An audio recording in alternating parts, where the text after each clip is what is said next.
Muy buenos días a todos y a todas que nos están escuchando y viendo.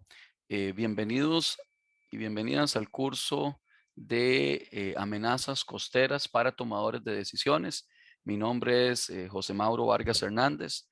Yo soy el director del Instituto Internacional del Océano, justo el centro de soporte de lo que llamamos abreviadamente IOI, Instituto Internacional del Océano, que está hospedado en el Departamento de Física de la Universidad Nacional. Eh, Bienvenidos al curso a todos. Hoy, en la primera media hora, lo que vamos a hacer es dar una pequeña introducción al curso.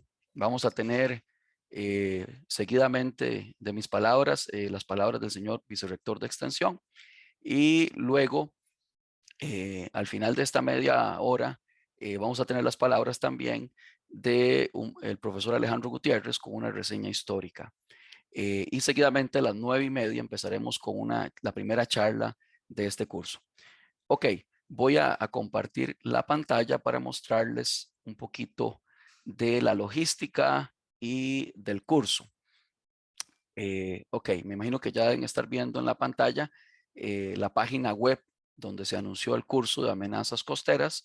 Este curso, como les digo, es organizado por el IOI, Instituto Internacional del Océano. Su centro o su centro de soporte aquí en Costa Rica. Y también con la colaboración de varias instituciones que pueden verlas aquí abajo. Está la universidad también de colaborar la Universidad de Windsor en Canadá con nuestro colega Chris Hauser, que es un especialista en erosión costera, que eventualmente lo vamos a presentar. Él va a estar empezando el miércoles con una charla. También tenemos de colaboradora la Escuela de Ciencias Geográficas de la Universidad Nacional con dos charlistas, el doctor Gustavo Barrantes y la máster Daniela Campos. Y también tenemos charlistas del Departamento de Física, al doctor Alejandro Gutiérrez y a la doctora Silvia Chacón, que eventualmente los presentaremos. También nos colabora una vinculación en la parte de visualización y logística y la Vicerrectoría de Extensión de la Universidad Nacional. Sin más preámbulo, el curso lo que trata básicamente se centrará en temas de erosión y peligros costeros, que es un problema, digamos, importante a nivel regional y sobre todo en Costa Rica. El IOI se encarga de hacer cursos pequeños que se le llaman cursos de Academia del Océano, y cada centro o cada centro operativo o centro de soporte en diferentes partes del mundo se encarga de dar cursos que básicamente se centran en los problemas regionales. En nuestro caso, pues más que todo orientado a algo más regional o algo más de Costa Rica, que es el problema de erosión costera y los peligros costeros. En esta paginita podemos ver que el IOI Costa Rica, el IOI es parte de una gran familia, ¿verdad? Y la Universidad Nacional está hospedando al IOI aquí en el Departamento de Física, pero también hay otros centros en varias partes del mundo, como pueden ver aquí, desde Costa Rica, Egipto, Sri Lanka, hasta muchas otras partes y Turquía, por ejemplo. Ellos estarán organizando sus propios cursos de Academia del Océano en los temas más atinentes a su región. El objetivo es capacitar personal de diversos sectores que realiza actividades en el mar en temas de erosión y peligros costeros, básicamente. Van a ver que en la página principal que está aquí pueden encontrar más detalle del programa en un enlace que está aquí, que ya lo tengo yo en otra página. Este sería el programita que tenemos para el curso, que ya se lo hemos enviado. Está en la página principal, que se va a estar actualizando cada cierto tiempo en la página, y también en un Google Drive que ya le hemos compartido a todos y a todas. El Google Drive se llama materiales de curso, y ahí está por semana. Pueden ver que semana 1, semana 2, y con el nombre de cada uno de los charlistas, donde vamos a estar poniendo las presentaciones, pero también en el cronograma que está aquí en el programa. Basta con hacer clic en el programa y se abre el que ya está aquí abierto, y ustedes van a poder ver que ahí están los enlaces a las clases sincrónicas como la de hoy. Y cuando no hay clase sincrónica, que es asincrónico, o sea que no nos vemos, no nos reunimos, básicamente cada uno ve los videos que se van a generar, por ejemplo, como estos que están aquí, que es una clase sincrónica. Entonces hay videos y hay enlaces de YouTube para que ustedes los puedan ver desde YouTube y más fácilmente verlos desde allí. Bien, el día de hoy entonces, como les digo, daré un poco más de logística y habrá una clase a las 9:30 sincrónica, que es este mismo enlace, evidentemente, de gobernanza y gestión de riesgo. Y luego una clase asincrónica después de las 11, donde ya nos desconectamos y cada uno ve el video que va a estar pronto disponible aquí y también ya está disponible en el Google Drive, que lo pueden encontrar también aquí en el Google Drive, semana 1, charla de Daniela Campos, es uno de estos videos. Realmente aquí, perdón, está repetido, pero es uno solo. Pronto voy a borrar uno de estos.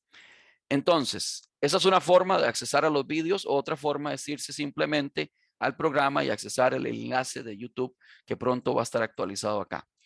Bien, a lo largo de la semana vamos a tener entonces estar atentos y atentas a esos enlaces de Zoom. Por ejemplo, el día miércoles, que va a estar el doctor Chris Hauser, hay un enlace de Zoom allí para empezar a las 9 de la mañana con la clase de balance sedimentario y erosión costera.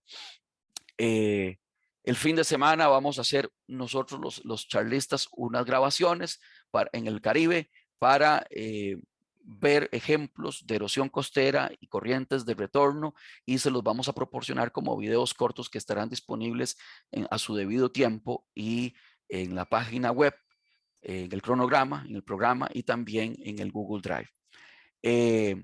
Similarmente, la semana que le sigue es similar. Cuando hay clase sincrónica va a haber un enlace y luego los videos van a estar disponibles cuando no hay clase sincrónica.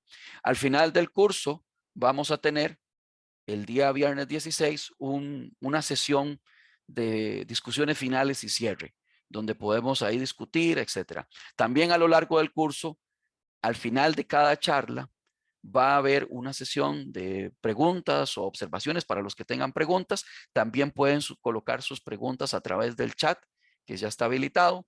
Y al final vamos a tener unos 5 o 10 minutos de preguntas cuando podemos abrir los micrófonos. Bien, seguidamente voy a dejar de compartir la pantalla.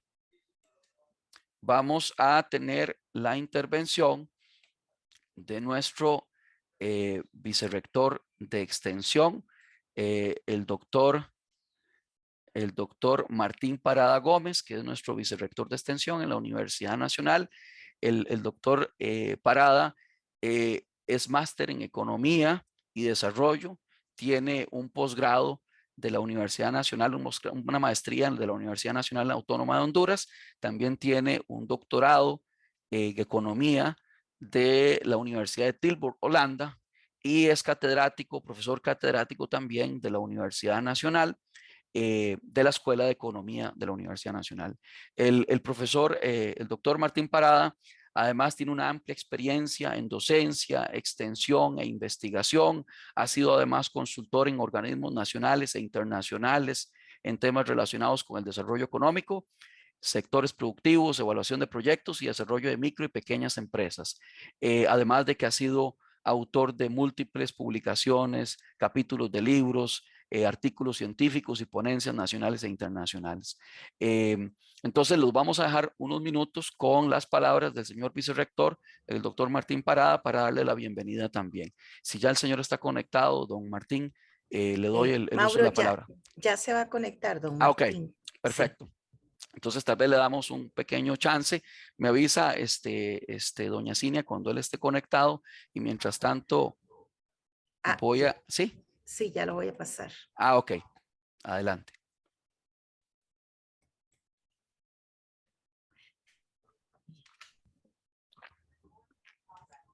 Ya él está. Ok, bienvenido, Ya don ingresó. Martín. Bienvenido, don Martín. Muchas gracias por estar en este primer día del curso. Le dejo la audiencia para que nos dé unas palabras. Muchas gracias. Sí, no, muchas gracias, a ustedes, ¿verdad? De parte de la Universidad Nacional. Es grato para nosotros como gestión aperturar el curso de erosión y peligros costeros.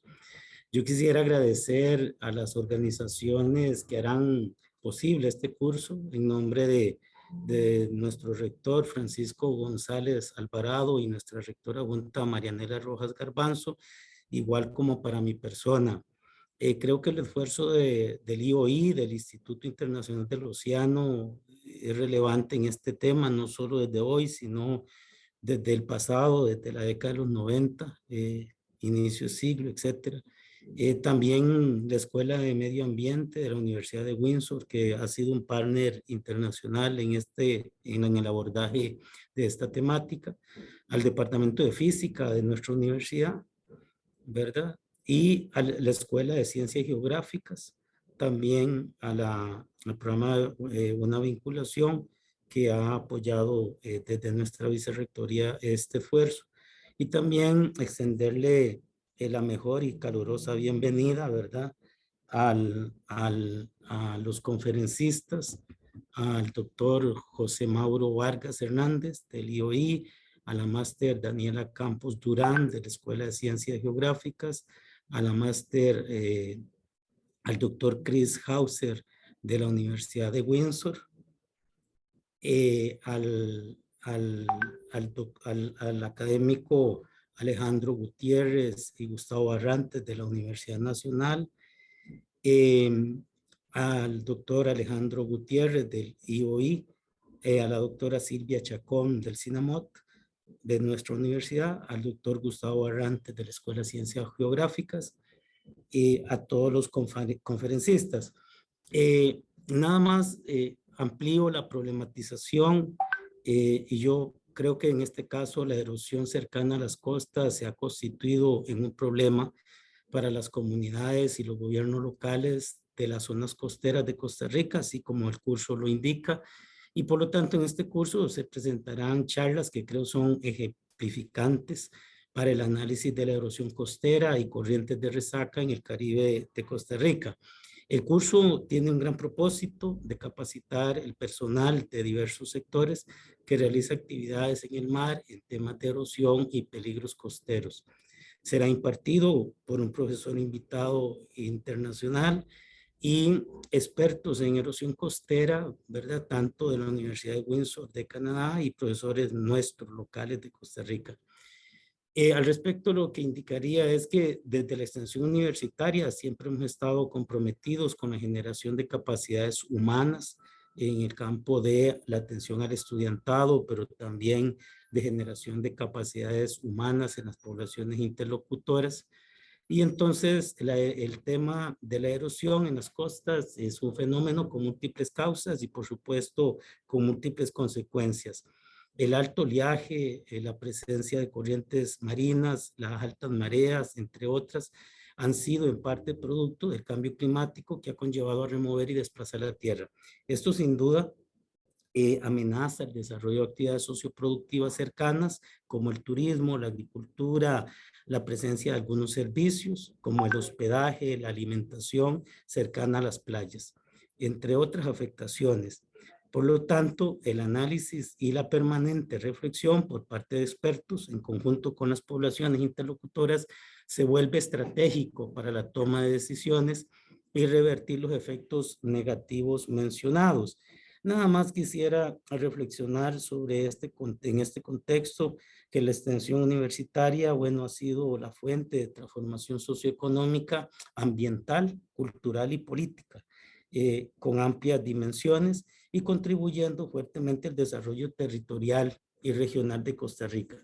Esta área sustantiva, me parece a mí, desde sus orígenes en la base misional de la Universidad Nacional, ha establecido un fuerte vínculo entre el quehacer de la universidad y la sociedad, atendiendo con mucha pertinencia y calidad las demandas y necesidades sociales, así como elaborando en conjunto con los actores sociales las múltiples problematizaciones en los ámbitos mencionados. Por lo tanto, desde la extensión universitaria, tenemos que entender que este vínculo fuerte con la sociedad, bueno, se hace a través de la propuesta, por ejemplo, de actividades o eventos académicos como la que hoy nos ocupa. Entonces, quisiera meramente agradecer a los participantes, agradecer al grupo de intelectuales, académicos y académicas que se han sumado en esta iniciativa. Y yo esperaría que ojalá, Mauro, a futuro se pueda ampliar hacia otras problematizaciones, tal como es esta, en materia de erosión de las áreas costeras. Entonces, muchas gracias y bueno, ojalá que el curso sea muy grato para los participantes, pero también para la retroalimentación de la reflexión de los conferencistas que estarán abordando este proceso. Muchas gracias. Muchísimas gracias, don Martín Parada, nuestro vicerrector de extensión de la Universidad Nacional. Gracias por sus palabras. Sí, de lo que hablábamos justo es del IOI, es una entidad que está aquí en la Universidad Nacional y que se ha dedicado muchísimo a la extensión, a tratar de llevar, transmitir conocimiento hacia las diferentes zonas de Costa Rica. Y de hecho, desde hace ya muchos años, desde 1994, el IOI ha estado en Costa Rica, antes dirigido por el doctor Alejandro Gutiérrez, por muchos años, de hecho, y es un ente, para que ustedes conozcan, es un ente no gubernamental que está auspiciado por la Universidad Nacional y que obtiene también recursos desde Malta, que la Universidad Nacional se preocupa siempre por buscar esos recursos y traerlos, y también, como dice don Martín, los profesionales de aquí de la universidad también hacen una simbiosis o una colaboración con este instituto y generamos cursos de capacitación. Entonces es el IOI, que es parte básicamente de la Universidad Nacional, es un ente que sin fines de lucro básicamente, y que se dedica a generar capacitación, sobre todo a generar líderes también empoderados, informados, ¿verdad?, en temas del océano y las ciencias marinas en general. Seguidamente teníamos las palabras del doctor Alejandro Gutiérrez. Él me acaba de comunicar que tenía problemas de conexión debido a que se le fue la electricidad. No sé si don Alejandro se logró conectar. Si no fuese el caso, pues seguimos. Vamos a ver. Ok. Doña Cinia, para que deje entrar como panelista don Alejandro, que se desconectó hace un ratito, que está ahí esperando.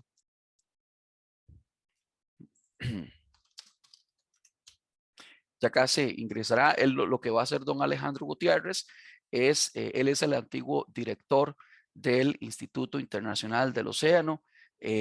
También, bueno, es el que tiene posiblemente más experiencia. A ver si ya ingresó. Así, ahí está. Don Alejandro, lo estoy presentando. En unos minutos estaríamos con sus palabras. El Alejandro Gutiérrez es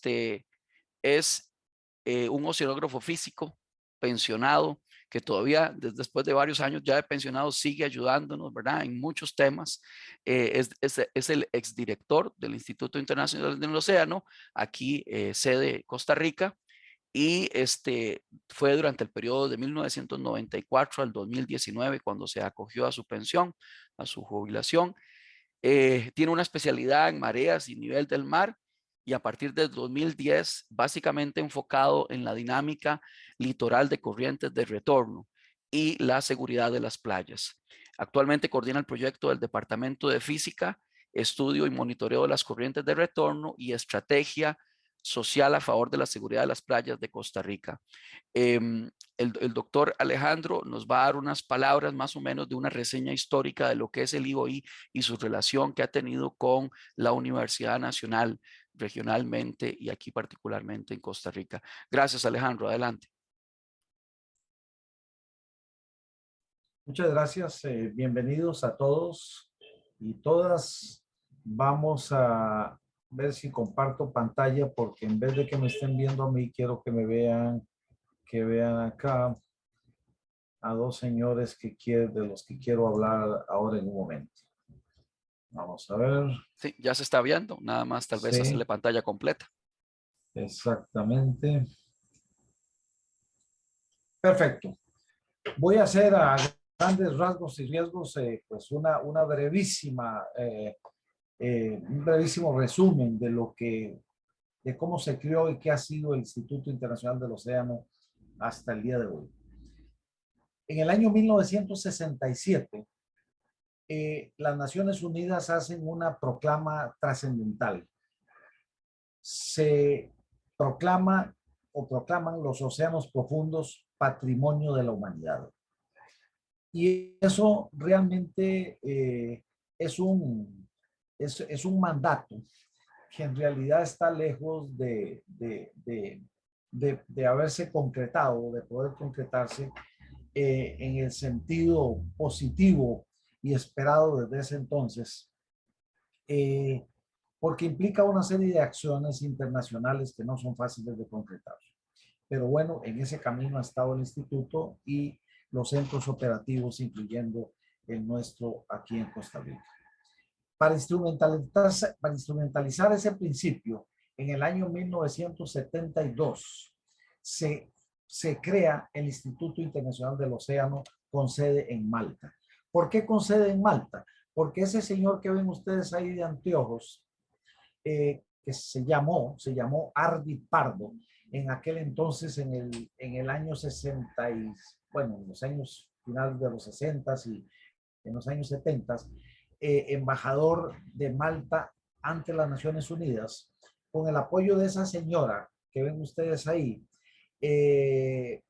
Elizabeth Mann Borghese, hija menor de Thomas Mann, premio Nobel de Literatura en 1927, y otras personalidades, incluyendo el expresidente de México, Luis Echeverría, con su apoyo, se crea el Instituto Internacional del Océano, como dijimos, en 1972, ya hace justamente 50 años, para instrumentalizar ese principio. ¿Qué significa instrumentalizar ese principio? Bueno, significa que se comenzó en primer término en los 70s con una serie de conferencias que llevaban un mandato cabalmente.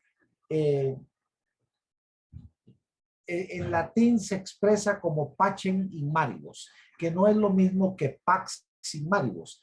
Pax in maribus es paz en los océanos. Pacem in maribus es, como posiblemente algunos de ustedes saben, es un acusativo y significa hágase la paz en los mares. O sea, necesitamos acción para comenzar a trabajar en la gobernabilidad de los océanos en una forma efectiva, en una forma de progreso en ese sentido. Y entonces se comienza con una serie de conferencias internacionales, mundiales, que justamente llevaron ese denominativo, Pacem in Maribus. Esas conferencias o ese trabajo, al final de cuentas, en el año 92, culminó con la aprobación de la nueva Convención del Derecho del Mar. Simultáneamente, en los años, a ese trabajo, en los años 80, comenzó el instituto a dar cursos sobre gobernanza oceánica, donde entra una cantidad brutal de temas, desde robótica en los puertos hasta pues la parte jurídica que corresponde atender, y comienza con un curso que todavía existe sobre gobernanza oceánica en Canadá. Un curso que en aquel entonces, en los 80, era un curso largo, un curso de 8 semanas, casi, además intensivo, casi que una maestría.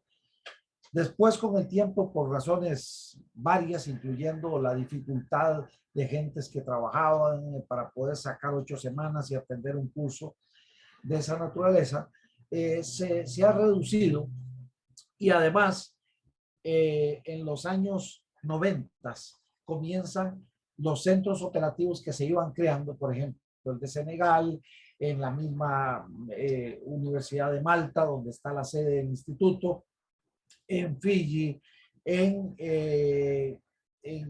Costa Rica, que se creó en el año 1994, en Australia, en fin, etcétera, en la India, comenzamos a trabajar cursos que iban desde una semana hasta un mes, justamente sobre la temática de la gobernanza oceánica para tomadores de decisiones de todos los niveles. ¿Qué significa eso? Desde políticos hasta líderes comunales.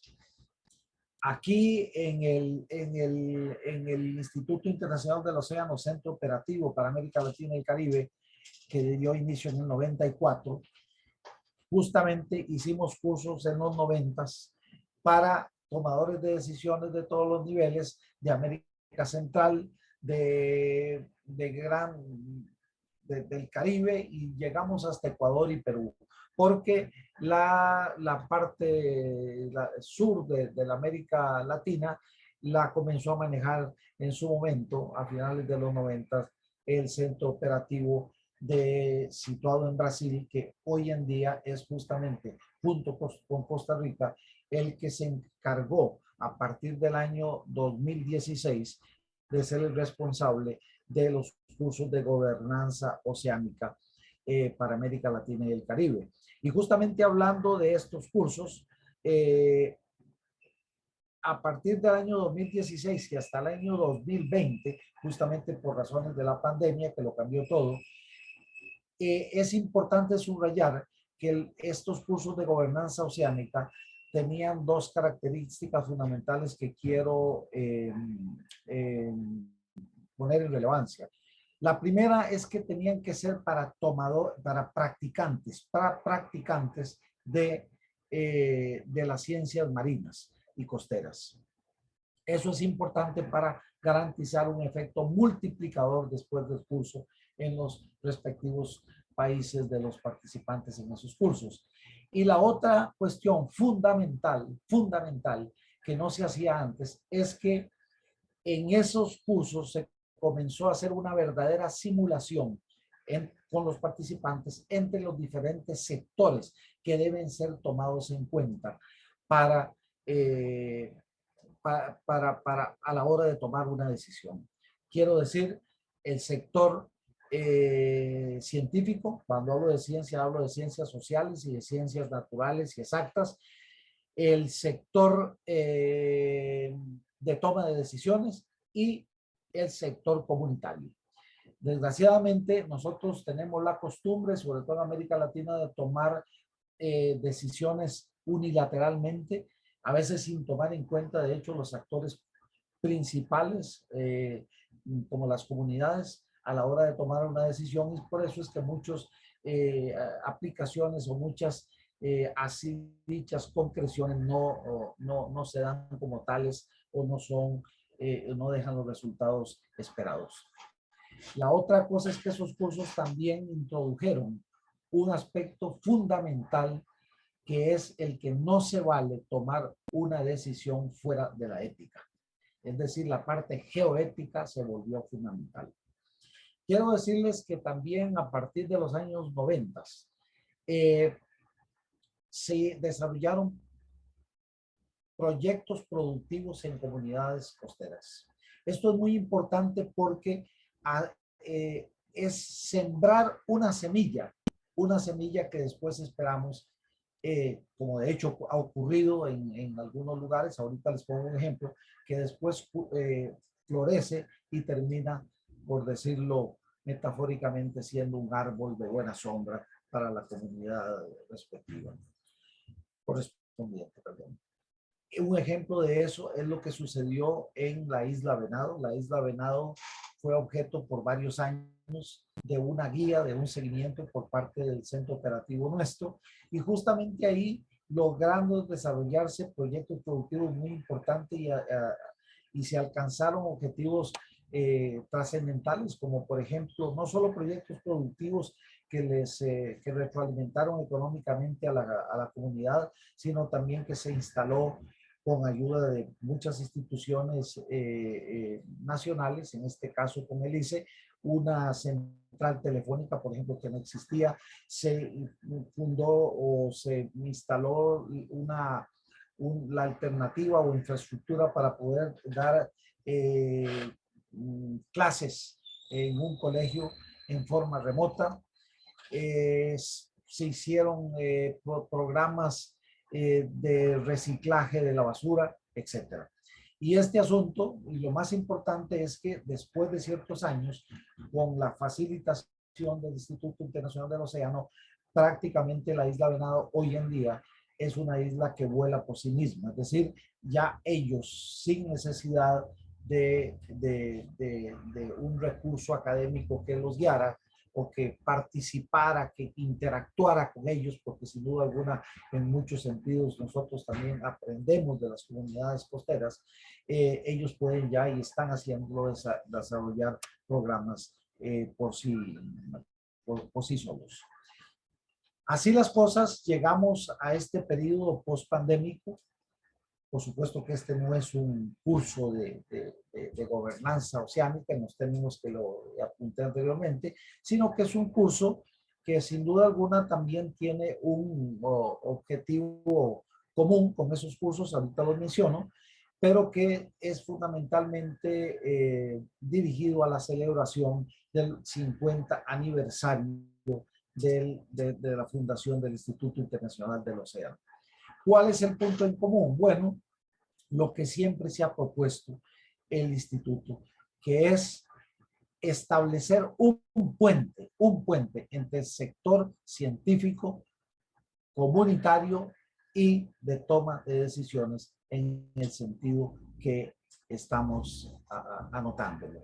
Y justamente por eso, pues en este curso queremos también que ustedes interactúen, que interactúen con nosotros, que puedan realmente obtener el conocimiento y el cuestionamiento cabalmente también de todos los asuntos que aquí se toquen, que vayamos a tocar durante estos próximos 15 días, para que justamente se logre ese efecto multiplicador y una mejor toma de decisiones con la ayuda de todos ustedes el día de mañana.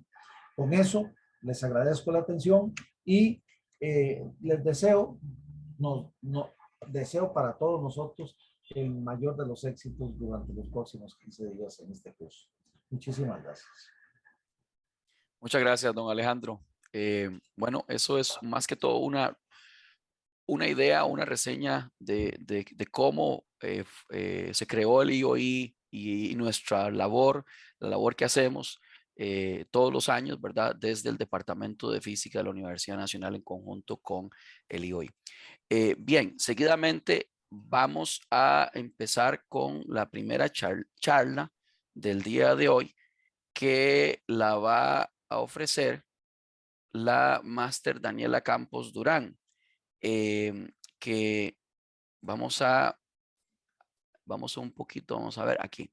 Ok, Daniela Campos es licenciada en Ciencias Geográficas con énfasis en ordenamiento territorial por la Universidad Nacional de aquí de Costa Rica y máster en Gestión de Riesgo de Desastres y Atención de Emergencias por la Universidad de Costa Rica.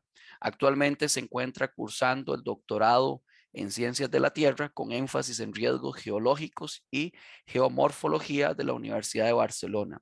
Su investigación doctoral es desarrollada en el volcán Irazú, Costa Rica, en el cual trabaja temas de tefrocronoestratigrafía del Holoceno superior, evolución geomorfológica y peligro volcánico y gestión de riesgo.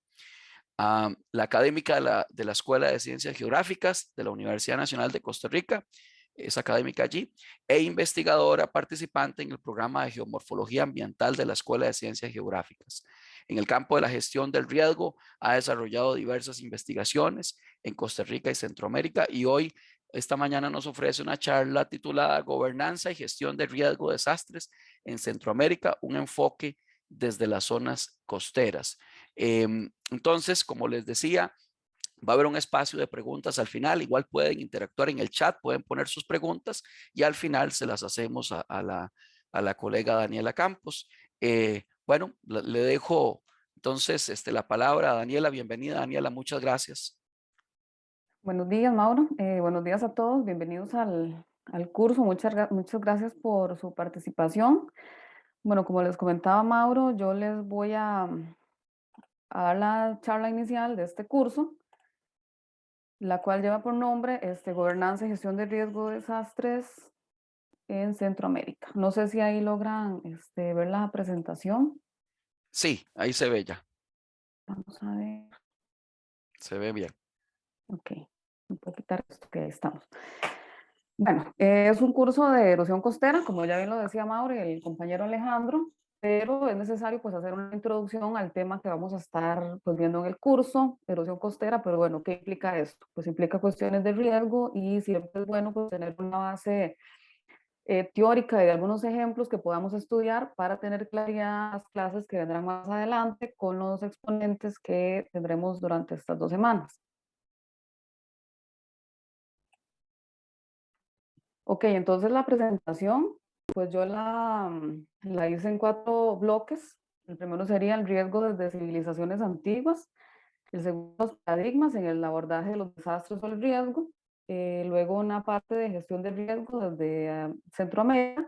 Y por último, algunas consideraciones finales, que este apartado sería ya más para preguntas de ustedes, comentarios o dudas que tengan. En la presentación yo igual dejé en intermedio algunas preguntas abiertas, pero por cuestiones de tiempo las vamos a ver al final para pues aprovechar de una manera el tiempo. Tenemos hasta las 11, creo, por ahí más o menos. Entonces, bueno, vamos a ajustarnos con el tiempo que tenemos. Bien, antes de empezar con la primera parte de la presentación, que es un poquito la historia del riesgo, digamos, de las civilizaciones antiguas, porque no es un tema nuevo que haya surgido en el siglo XIX, siglo XX, realmente es un tema que si bien pues no se conocía como riesgo en épocas antiguas, ya se venía trabajando.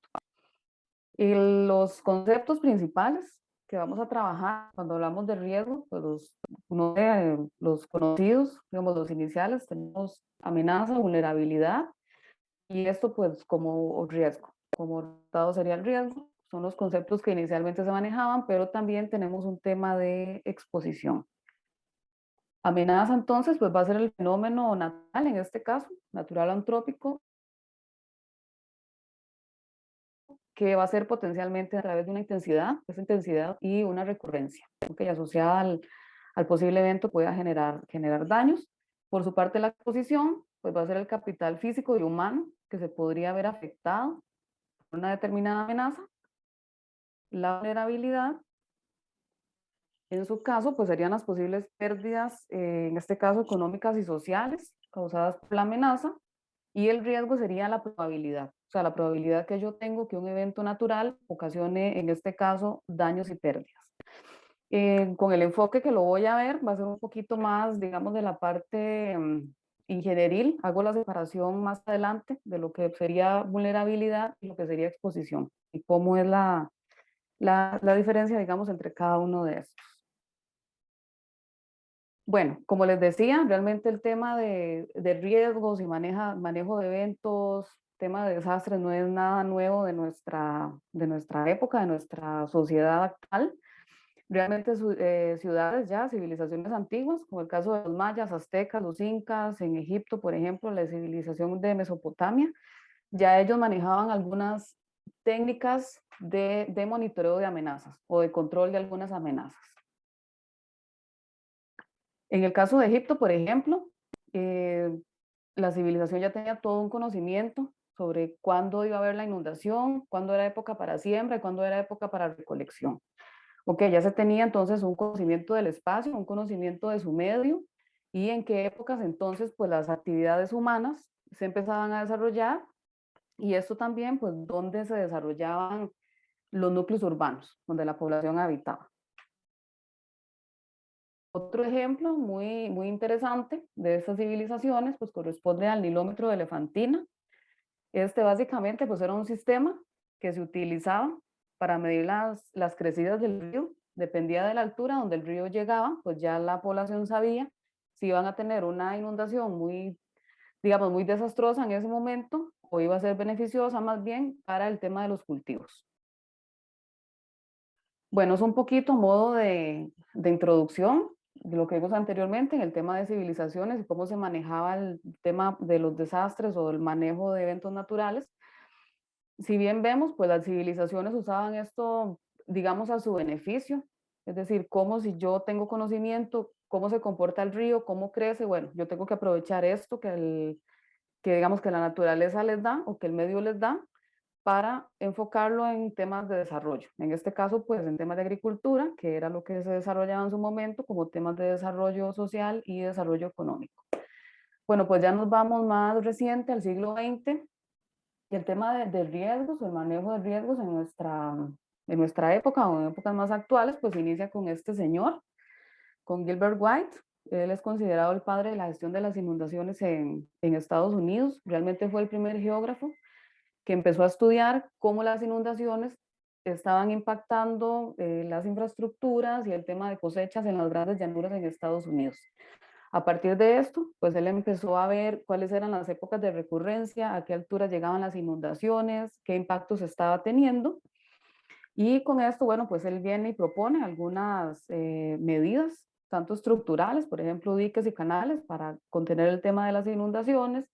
Empezamos ya a hablar, por ejemplo, del tema de medida de emergencias, etcétera. Entonces, bueno, esto es un parteaguas para la gestión de riesgo que nosotros vamos a conocer, al menos en el caso de América Latina, y nace justamente con este señor. Pues en su momento no se conocía el tema como gestión de riesgos ni nada de esto, pues simplemente era un manejo del control de inundaciones, pero acá es donde tenemos las bases para luego todo el desarrollo que se da del tema en América Latina.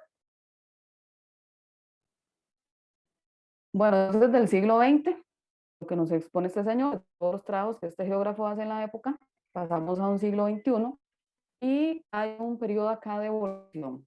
Ok, ¿cómo pasamos a hablar entonces de desastres, que era lo que se manejaba, a hablar hoy día de riesgo? O pasamos de hablar de desastres a hablar ahora de gestión de riesgo. Fue pues ese camino que se vivió, digamos, por decirlo de alguna manera, en la época de entre los años 50 hacia adelante hasta nuestros días. ¿Cómo fue esa evolución? ¿Qué profesionales pues dieron sus aportes? ¿Qué enfoque tenían en ese momento?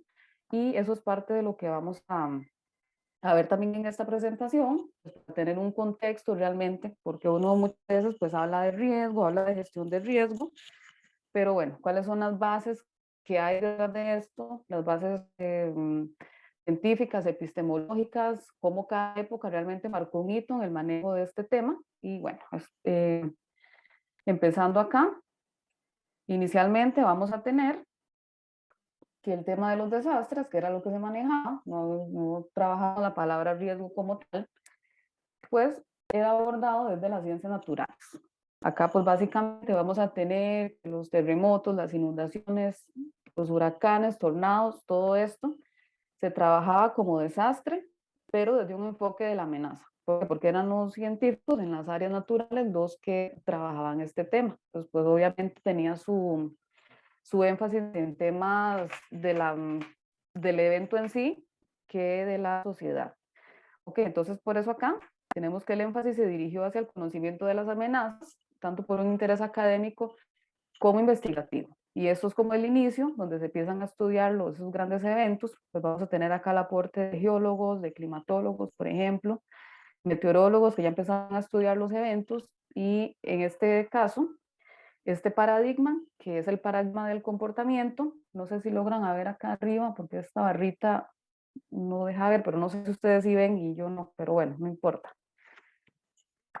Este paradigma pues nace en los 70, realmente es un paradigma que tuvo una coyuntura con lo que fue el tema de la Guerra Fría, porque en la Guerra Fría pues se empezaron a desarrollar muchas tecnologías y bueno, esto fue pues un gran aporte que se da en el área y se empieza a trabajar este tema desde ese enfoque. Y bueno, este enfoque, que va a ser ese enfoque del comportamiento, pues va a ser dominante en países desarrollados. ¿Ok? Vamos a tener entonces la naturaleza, siguiendo la lámina anterior, va a ser la causante de los desastres y un evento natural era considerado por sí solo un desastre. Es decir, si teníamos una erupción volcánica o un huracán, ya el huracán en sí era un desastre, considerado por sí mismo como un desastre. No había una separación entre el evento y el desastre. como lo manejamos hoy día. Ok, este énfasis o este enfoque, que fue con el que inició el tema del estudio de los desastres y el riesgo, que es un enfoque del comportamiento, como les decía, pues fue un enfoque dominante en los países desarrollados. Bueno, eso tiene pues toda una explicación lógica, como les decía anteriormente, viene siendo luego de la Guerra Fría, que se da mucho avance científico en el tema incluso de satélites, ya esto pues también permitió estudiar la superficie de otras maneras, se da un auge en este tema, y bueno, ¿quiénes podían acceder en ese tiempo a recursos de este tipo? Pues los países desarrollados. Por eso es que este modelo del comportamiento nace de la mano en los países desarrollados, se apoya tanto pues en todo el avance científico que se da en la época, como en temas numéricos. Ya aquí hablamos, bueno, de modelado, de predicción de eventos. ¿Ok? Y bueno, otra cosa acá importante dentro de este paradigma es que los científicos de la época, geólogos, climatólogos, científicos duros, pues ellos apostaban por obras ingenieriles para poder contener el impacto, digamos, de algún evento, de algún sismo, un terremoto, un huracán, etcétera. Era lo que se tenía en la época. Era un énfasis totalmente dirigido hacia la amenaza, por decirlo de alguna manera, y cómo se controlaba a través de obras de ingeniería. Si vemos, pues al día de hoy, incluso, pues hay muchas obras de ingeniería, ya veremos algunos ejemplos de caso que pues van a corresponder a este paradigma. Entonces, bien, acá vamos a tener que en las ciencias naturales, pues lo que se hacía era entender el evento, es decir, se daba una investigación, un monitoreo, ¿por qué? Porque había mucho apoyo también de la academia en ese tiempo, y luego vienen las ciencias aplicadas, como la ingeniería, y empiezan a estudiar pues temas ya de vulnerabilidad, pero más a nivel estructural, es decir, de puentes, de viviendas, de estructuras importantes como represas, etcétera. Y asociado a esto también se empezó a ver que había temas que tenían que ver con la probabilidad de pérdidas económicas que se pudiera tener. Y acá entonces, pues es donde sale el modelo conceptual que conocemos como riesgo, que esa es como la formulita prototipo, la fórmula madre, donde tenemos que el riesgo es amenaza por vulnerabilidad. Eso era como la concepción que inicialmente teníamos, y entonces vamos a entender qué es el riesgo, pues es la probabilidad que yo puedo tener de pérdidas y daños asociado a un evento, pero en función de su magnitud. Bueno, esos son algunos ejemplos de estos o algunas obras de ingeniería que tenemos, pero estas obras pues a su vez responden a toda una lógica del momento, digamos, que se desarrolla fuertemente en los 70 con este paradigma del comportamiento, y tiene que ver, por ejemplo, cómo yo puedo controlar el evento natural o la amenaza, en este caso. Acá esa es la represa de Hoover en Nevada, Estados Unidos. Pues igual, es una represa que también fue construida con la finalidad de poder controlar inundaciones. O también tenemos, por ejemplo, los diques de contención de Holanda. Ustedes saben pues que Holanda está bajo el nivel del mar, y estas son obras que corresponden entonces a ese enfoque del manejo de desastres o el manejo de amenazas del que venimos hablando. Ok, algunas desventajas de este paradigma del comportamiento. Requiere pues gran inversión económica. Realmente era un tema que se trabajaba, un enfoque que se trabajaba más en los países ricos, que eran quienes pues tenían el dinero y los medios para hacer investigación y para generar obras de infraestructura como las que vimos anteriormente. Entonces, bien, esto pues resulta ser una solución para manejar, por ejemplo, inundaciones. Hablemos quizás de erosión costera con el tema de diques, etcétera, pero también pues se empezó a ver al pasar los años de luego implementar este tipo de infraestructuras, que infraestructuras como estas empezaban a generar en la sociedad un sentimiento de falsa seguridad en la sociedad, un sentimiento de falsa seguridad en la población. Entonces, bueno, ¿esto qué quiere decir falsa seguridad? Acá con este ejemplo de Japón. Japón es una ciudad pues que está en una llanura de inundación, y ¿qué es lo que ellos han hecho? Pues han construido bajo la ciudad túneles como estos, Estos túneles son para controlar el manejo de las inundaciones.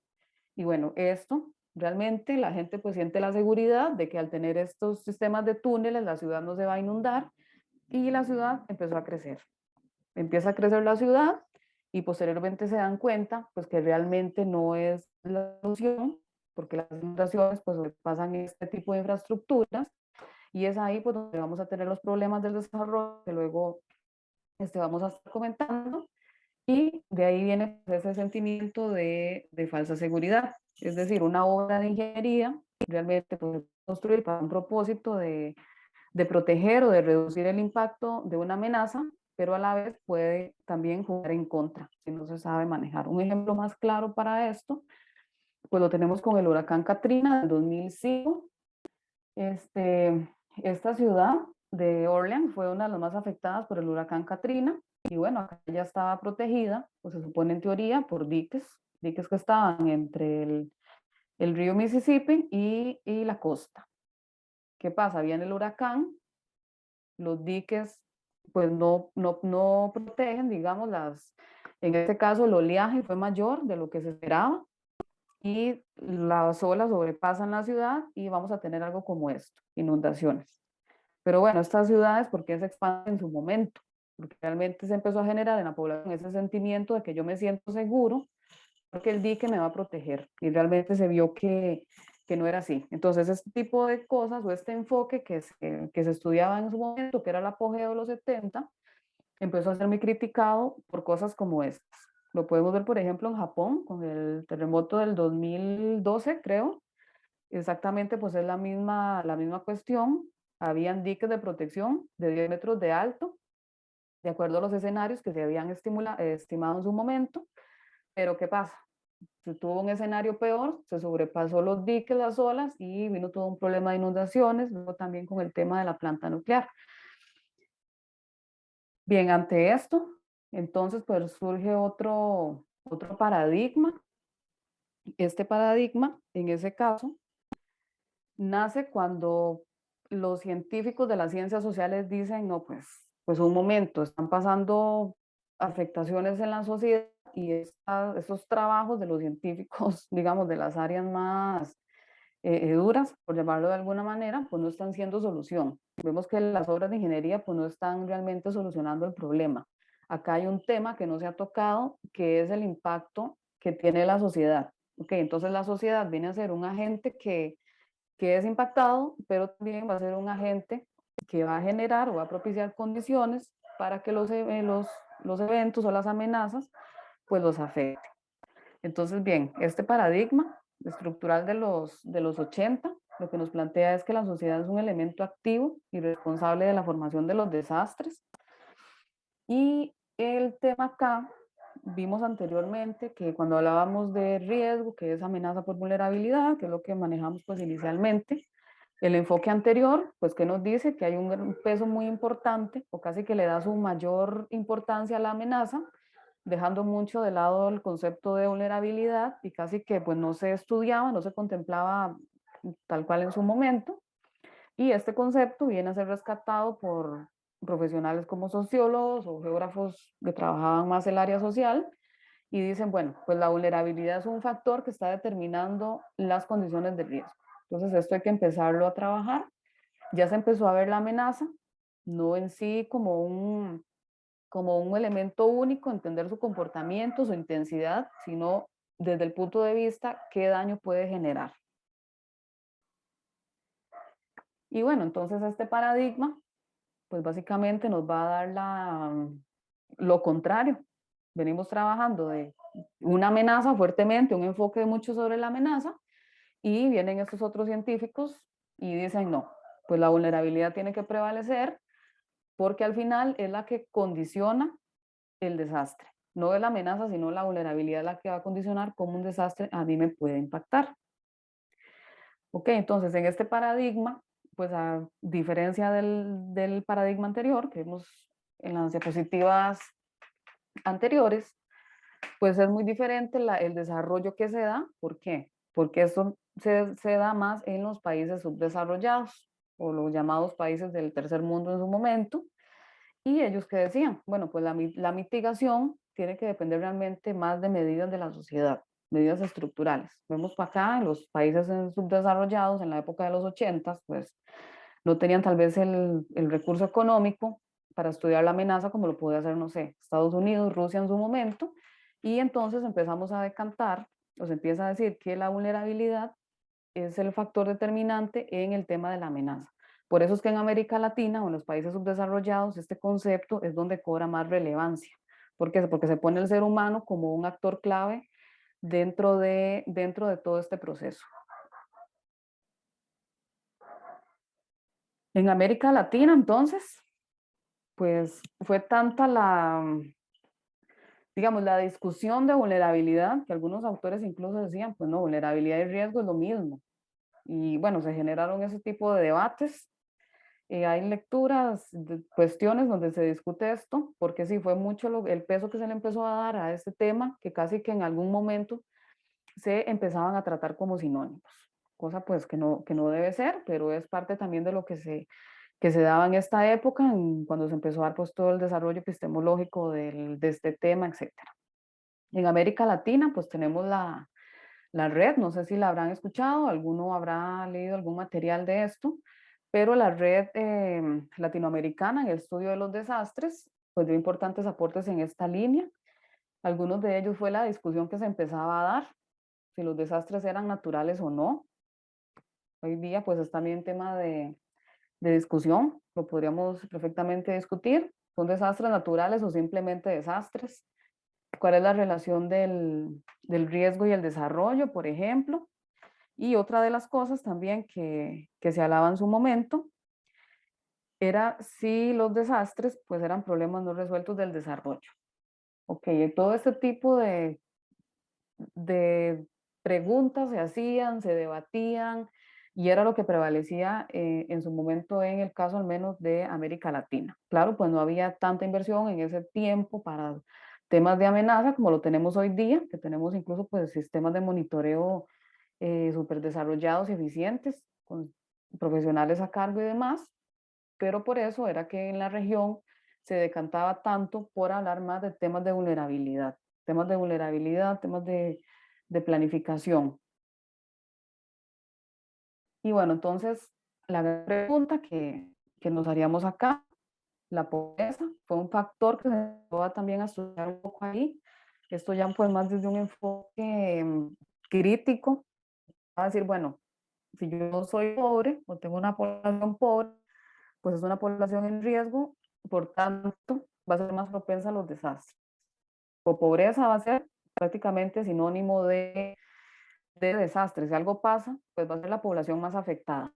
Y en esta discusión que se empieza a dar, era como les mencionaba anteriormente, que la vulnerabilidad se empezó a tratar como un sinónimo.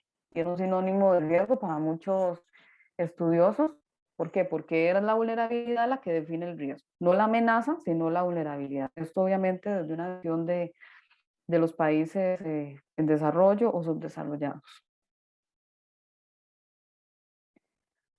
Ok, entonces acá, a modo de resumen, vamos a tener que en la década de los 70, el tema de los desastres o el tema de los riesgos pues tiene el auge en los países en desarrollo, donde tenemos tecnologías que empiezan a surgir y dan todo un avance al estudio tanto de las amenazas como la parte volcanológica, a temas ya atmosféricos, con el desarrollo de satélites y todo esto, pues fue un gran auge que tuvo. Acá entonces en esta época, desde este enfoque, los estudios van a ir enfocados sobre la amenaza, que era lo que se daba. Luego, a finales de esta década, se empiezan a dar toda una serie de problemas con algunos temas estructurales. Se empezaron a ver pues, que realmente una estructura como un dique o un canal o una represa no era una solución. Realmente generaba sentimientos, pues que la gente se sentía segura sobre algo que no era así. Y para los 80 es entonces donde las otras ciencias ya empiezan a decir, bueno, pues la solución no está realmente solo en estudiar la amenaza, porque estamos siendo afectados, tenemos poblaciones afectadas y esas poblaciones afectadas pues son la vulnerabilidad. Por tanto, el riesgo va a depender de la vulnerabilidad que se tenga.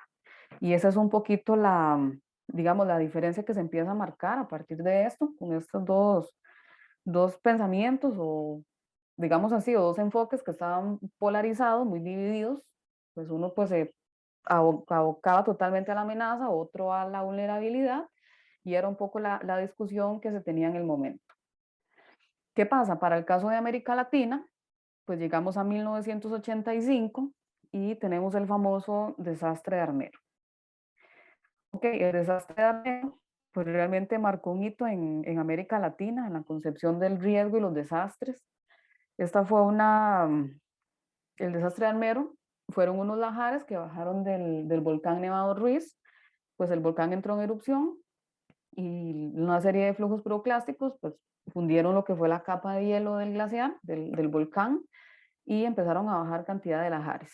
Pues en esta población, este poblado pues desapareció, murieron más de 25,000 personas, ha sido de los desastres pues más importantes que hemos tenido en nuestros tiempos, y esto entonces viene y marca un hito. ¿Qué pasa con esto? Entonces, bueno, este desastre de Armero, en función de esto, pues se declaró el Decenio Internacional para la Reducción de los Desastres Naturales. Acá en esta época, pues aún se hablaba de desastres naturales, no se había entrado en una discusión si son naturales o no, igual es un tema que está abierto al día de hoy. Y bueno, ya el tema entonces viene y empieza a cobrar relevancia. El tema del riesgo, el tema de los desastres, ya vemos que no es solo pues temas de monitoreo, temas de saber cómo se comporta, sino dónde está la población y cuál es el conocimiento que tiene. Y aquí se empieza a crear entonces más un tema de, digamos, de conciencia, donde los países tienen que desarrollar mecanismos para mitigar este tipo de impactos. Y bueno, a nivel de política pues, mundial, ya como las Naciones Unidas entran en el tema, se declara este decenio y esto genera pues todo un cambio de paradigma en lo que vamos a tener. Y es acá, en nuestro caso, América Latina, donde vamos a empezar a hablar, ahora sí, de temas de gestión de riesgo. Mientras vamos a tener entre el 70 y el 90, simplemente se hablaba de desastres, de atención de desastres, pues lo que importa es realmente lo que ocurre después del desastre, es lo que yo tengo que atender como Estado, por decirlo de alguna manera. Si hubo un terremoto o una marejada, lo que sea, hubieron daños, me tengo que centrar en atender. Pero este evento, pues que vamos a tener, marca un hito y dice, bueno, como sociedad o como Estado, podemos hacer algo para evitar esto. Claro que sí. Entonces ya es acá donde empezamos a hablar ya del tema de propiamente de gestión del riesgo. Eso es un poquito, pues, cómo hemos llegado a hablar de gestión del riesgo. Porque es que hablamos de esto, al menos en el caso de América Latina, es como la cronología que vamos a tener. Y gestión del riesgo, acá de acuerdo con nuestra ley de emergencias, vamos a tener, que es un proceso mediante el cual se revienten las condiciones de vulnerabilidad de la población en los asentamientos humanos, la infraestructura, así como líneas vitales, las actividades productivas de bienes y servicios y el ambiente. Dice que también es un modelo sostenible y preventivo al que incorporan criterios efectivos de prevención y mitigación de desastres dentro de la planificación territorial, sectorial y socioeconómica. Sin dejar de lado, por supuesto, temas como preparación, atención y recuperación ante emergencias. Ya en nuestro caso, pues tenemos un marco legislativo, pues una ley que empieza a contemplar este tipo de conceptos, que es hacia lo que nos abocamos hoy día o es la tendencia mundial en nuestro caso.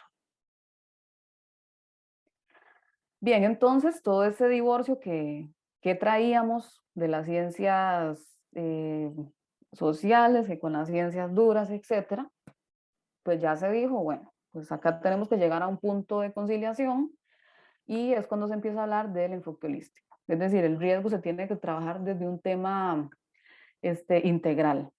Es por esto que necesitamos de la amenaza, necesitamos de la vulnerabilidad y ver realmente cuál es la correlación que vamos a tener entre ambas variables. ¿Por qué? Porque una realmente depende de la otra. ¿Ok?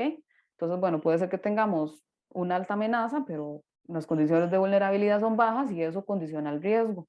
O que tengamos una amenaza baja, pero altas condiciones de vulnerabilidad y eso también pues va a, en este caso, a condicionar el riesgo y por ende lo que podríamos tener como resultado en el caso de ocurrencia de un desastre. Ok, entonces, volviendo pues al enfoque inicial, vamos a tener este círculo que es como el círculo vicioso que le llamaban, En el caso de la red, que es donde se propone esto, ese círculo vicioso de los desastres. Ok, vamos a tener una emergencia, vamos a rehabilitar. Esa rehabilitación, pues obviamente es un tema de recuperación. O sea, hablemos, por ejemplo, acá del terremoto de Limón. Tenemos el terremoto que pasa, se rehabilitan puentes, se rehabilitan acueductos, se reconstruyen viviendas, se da una recuperación económica, pero ¿qué pasa? Pues muchas veces se da una recuperación, una reconstrucción en la misma zona, se reconstruye con las mismas condiciones. Es decir, si yo tenía un puente que se lo llevó el río y estaba a 3 metros, pues volvemos a construir a 3 metros. No hay una reconstrucción más allá de eso, que era lo que se manejaba inicialmente. Esto sumado pues a una pérdida también de la memoria por parte de la población, nos va a llevar a, pues obviamente a construir nuevos escenarios de riesgo, vamos a tener luego desastres y vamos a seguir ese círculo. Eso es un poco lo que se planteaba en el paradigma en los 80s, ese círculo vicioso de los desastres. Porque en el caso nuestro, digamos, de América Latina, somos frecuentemente impactados por desastres. Bueno, pues esta era como una lógica que se planteaba. Se atiende la emergencia, pero luego seguimos igual, construimos todo exactamente igual, vuelve a pasar otro huracán y otra vez vamos a tener lo mismo, pues los mismos resultados para lo que vamos a hacer siempre.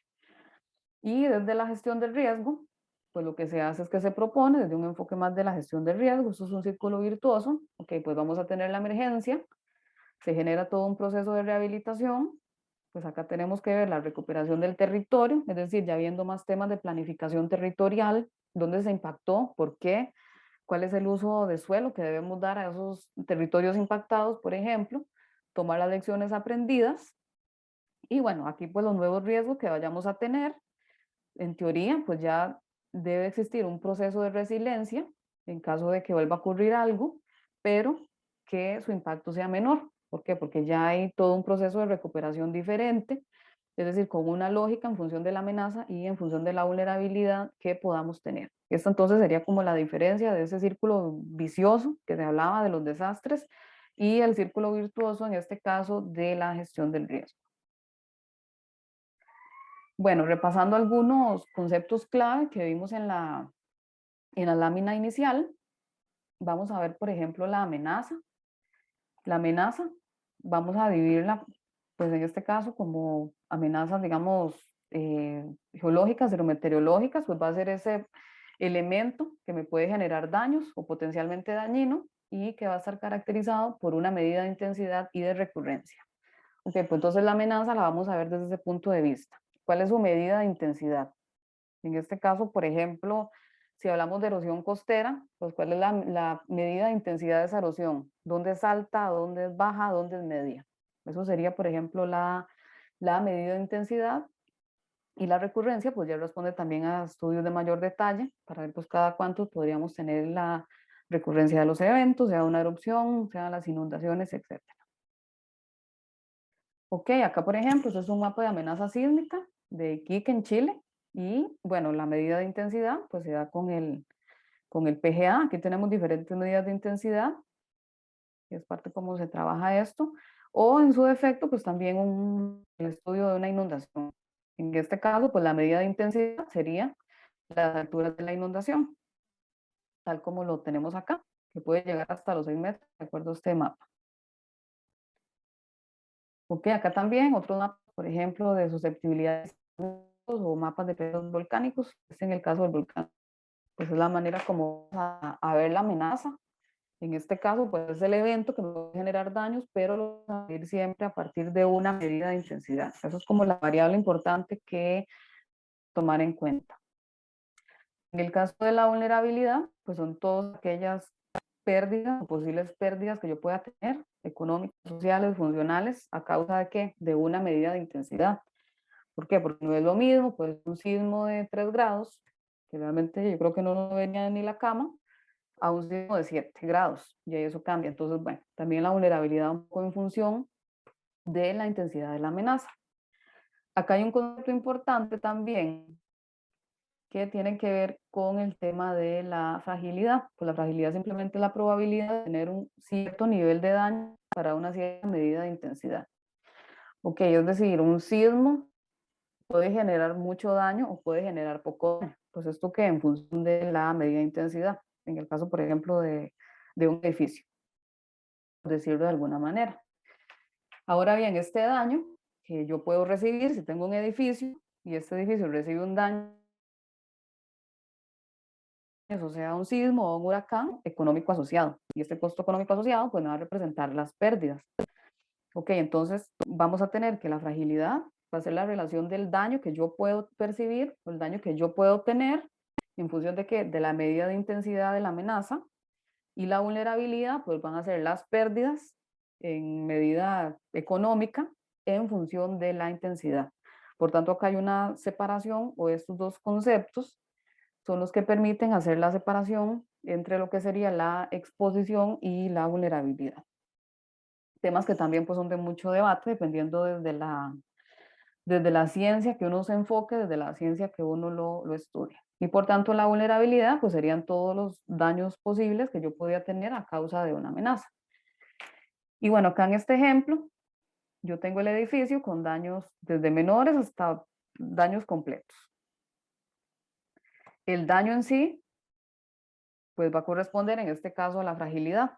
O sea, acá en este gráfico lo que tenemos es la medida de intensidad, en este caso de un sismo, con el PGA, que es con lo que se mide, y la probabilidad acumulada de daño, acá de acuerdo con estas curvas. Entonces yo puedo tener, por ejemplo, para un PGA de 1, pues una probabilidad acumulada de daños pues muy baja. Acá ya si mi PGA aumenta, pues también el nivel de daños que yo vaya a tener va a aumentar. Esa es como lo que nos plantea en este caso la fragilidad, la cantidad de daños que yo puedo tener. ¿Qué pasa? Si a esto yo le meto un costo económico, pues no va a ser lo mismo reparar aquí cuando el daño es menor o cuando tengo un daño extensivo o un daño completo. Pues ahí los costos económicos ya pues son diferentes.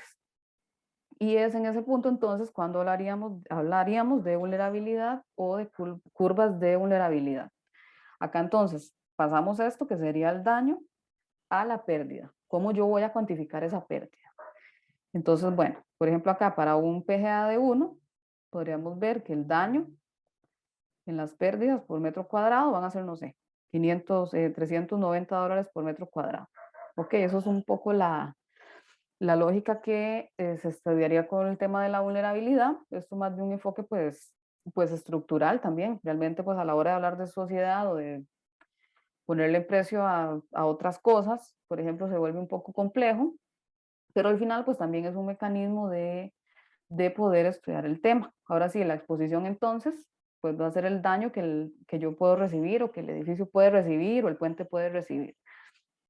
Acá es interesante, por ejemplo, cuando hablamos de todos estos conceptos, de que se puede decir, o por ejemplo, ok, está bien, hay un daño económico, pero ¿y qué pasa con la población?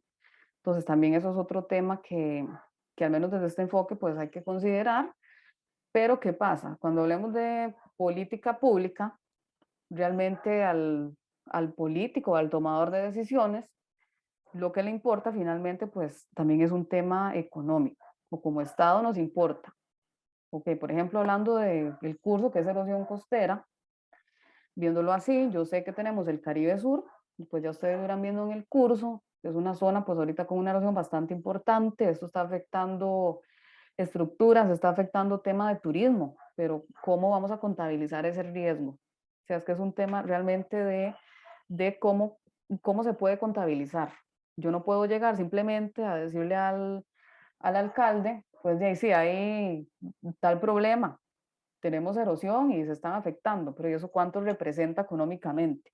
Pues es en este punto entonces donde es importante desarrollar metodologías que nos permitan al menos hacer un acercamiento del costo. Realmente pues no va a ser un número exacto. Recuerde que estamos hablando de riesgo. El riesgo pues siempre conlleva incertidumbre, pero al menos establece posibles escenarios económicos ya de la base para poder hacer esto. ¿Okay? Porque no es lo mismo hacer prevención que hacer atención. Ya los costos pues son diferentes, todo lo que implica a nivel social cambia, y por eso la importancia también en estos temas empezar a desarrollar estudios de más de posibles impactos económicos, es decir, de trabajar el riesgo desde esa probabilidad, ya que tenemos pues en caso de Costa Rica datos más, digamos en el caso de las amenazas, pues ya hay datos más más eficientes, más certeros, diferentes amenazas que se pueden estudiar, pero sí falta un poco en este tema de cómo integramos eso.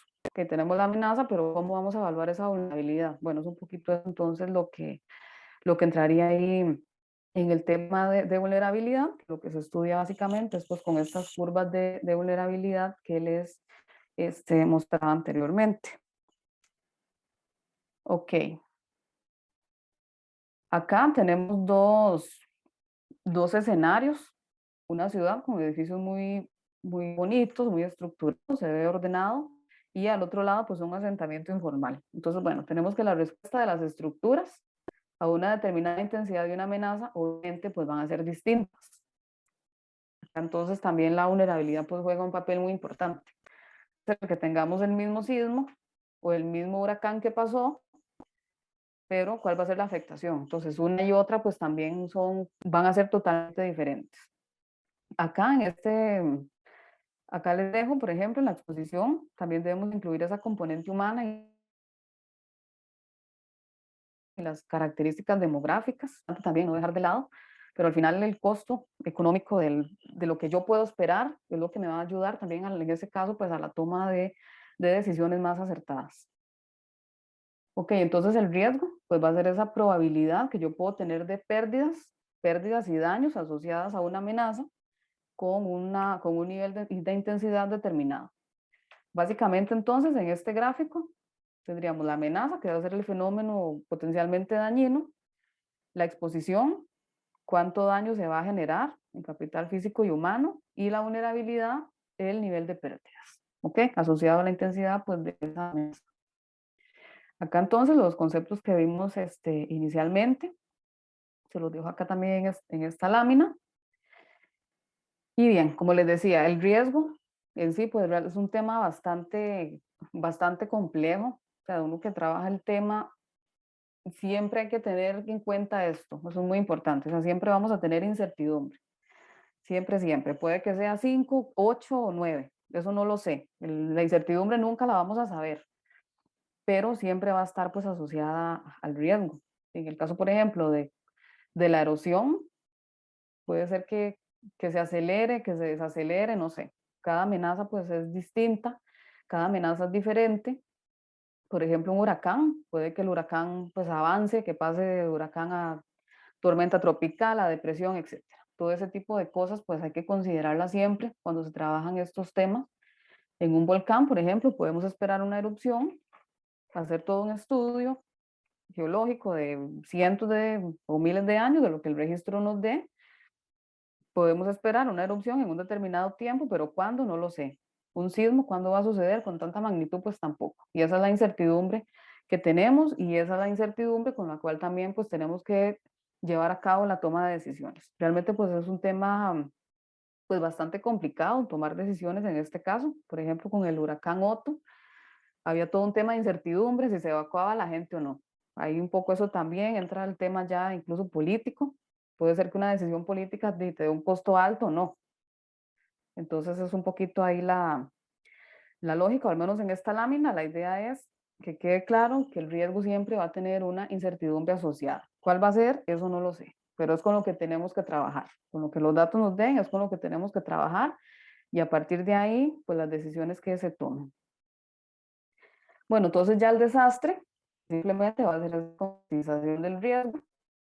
Ok, acá con los últimos, en la década de los 80, como vimos en las láminas iniciales, pues había todo un tema, casi que se decía que los pobres eran afectados por los desastres. Bueno, pues hoy día ya eso ha cambiado, se ha visto que no.